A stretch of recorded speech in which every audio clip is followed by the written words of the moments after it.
ఆంధ్రప్రదేశ్ రాజధాని అమరావతి విస్తరణ కోసం ప్రభుత్వం మరోసారి భూసేకరణకు సిద్ధమవుతున్న నేపథ్యంలో వైసీపీ నేత మాజీ మంత్రి అంబటి రాంబాబు తీవ్ర విమర్శలు చేశారు. అమరావతి కథ ఒక అంతులేని కథలా మారిందని ఆయన ఎద్దేవా చేశారు. చంద్రబాబు నాయుడు అధికారంలోకి వచ్చిన వెంటనే అమరావతిలో భూముల ధరలు పడిపోయాయని వ్యాఖ్యానించారు. ఇవే పనులకు 2,271 కోట్లు టెండర్లు పిలిచి అప్పగించారు. ఇవే పనుల కోసం 2,271 కోట్లు టెండర్లు పిలిచి అప్పగించారు. ఆ డబ్బులో కొంత ఖర్చు అయింది. అదే ఇందాక నేను చెప్పిన పునాదులు గినాలు కట్టారు. అవి కూడా ఇవాళ వాటిని రేట్లు పెంచి ఆ రేట్లు పెంచేసేటువంటి కార్యక్రమంలో ఇవాళ చంద్రబాబు నాయుడు గారు ఉన్నారు. కేవలం రాజధానిని ఏదో ఒక విధంగా పూర్తి చేయకోకుండా అది ఒక సీరియల్ కథలాగా నడిపి దానిలో డబ్బులు కాజేయాలనేటువంటి ఉద్దేశంతోనే ఇవాళ చంద్రబాబు నాయుడు గారు ప్రయత్నం చేయడం చాలా దురదృష్టకరంగా నేను భావిస్తున్నాను.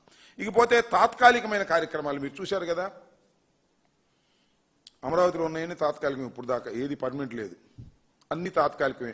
అసెంబ్లీ తాత్కాలికం, హైకోర్టు తాత్కాలికం, శాసనసభ తాత్కాలికం. ఈ తాత్కాలికం పేరున చంద్రబాబు నాయుడు గారు ఎన్ని కోట్లు ఖర్చు పెట్టాడో మీరు ఒకసారి తెలుసుకోవాల్సినటువంటి అవసరం ఉందని కూడా ఈ సందర్భంగా మనవి చేస్తున్నా. మీరు చూశారు, కేవలం గవర్నమెంట్ కాంప్లెక్స్ అంటే అసెంబ్లీ, సెక్రటేరియట్ కలిపి చంద్రబాబు నాయుడు గారు 6 లక్షల ఎస్ఎఫ్టీలు కట్టాడు. 4 బిల్డింగులు 5 బిల్డింగులు 6 లక్షల ఎస్ఎఫ్టీలు. ఒక్కొక్క ఎస్ఎఫ్టీకి ఎంత ఖర్చు పెట్టారో తెలుసా? 11,000 రూపాయలు. ఒక్కొక్క ఎస్ఎఫ్టీకి 11,000 రూపాయలు ఖర్చు పెట్టినటువంటి పరిస్థితులు ఎక్కడైనా ఉన్నాయా రాష్ట్రంలో? చెప్పండి, నాకు అర్థం కావట్లేదు. ఈ స్క్వేర్ ఫీట్ కి 11,000 కోట్ల రూపాయలు ఖర్చు పెట్టి కాంట్రాక్టులకు ఇచ్చారు. ఇంత దారుణం అండి. ఎలా ఉన్నాయి బిల్డింగులు చూశారు కదా. ఖర్చు పెట్టి ఇవాళ ఇచ్చి మామూలుగా సుమారుగా దానికి 680 కోట్ల రూపాయలు, సుమారుగా 700 కోట్ల రూపాయలు ఆ బిల్డింగ్ల కోసం ఇవాళ ఖర్చు పెట్టారు. ఇవన్నీ ఏంటి? చాలా తాత్కాలికమైనవి. ఇవన్నీ ఇప్పుడు పనికొస్తాయా? పనికిరావు. ఇప్పుడు ఏం చేస్తున్నారు? కొత్తగా మళ్ళా తీసుకొచ్చి 1,000-6,000 కోట్లతో మళ్ళా కొత్తగా అసెంబ్లీ, సెక్రటేరియట్, అదేవిధంగా హైకోర్టు నిర్మాణం జరగాలి అనేటువంటి పద్ధతులు వెళ్ళారు. మరి ఈ కోట్లను ఏం చేయండి? 700 కోట్లు పెట్టి మీరు ఖర్చు పెట్టినటువంటి తాత్కాలికమైన వాటికి ఏం చెప్పాలి నాకు అర్థం కాలేదు. అసలు ఒక మాటలోకి వెళ్తే మీరు చూడండి, భారతదేశ పార్లమెంట్కి ఎంత ఖర్చు పెట్టారండి? అత్యున్నతమైనది.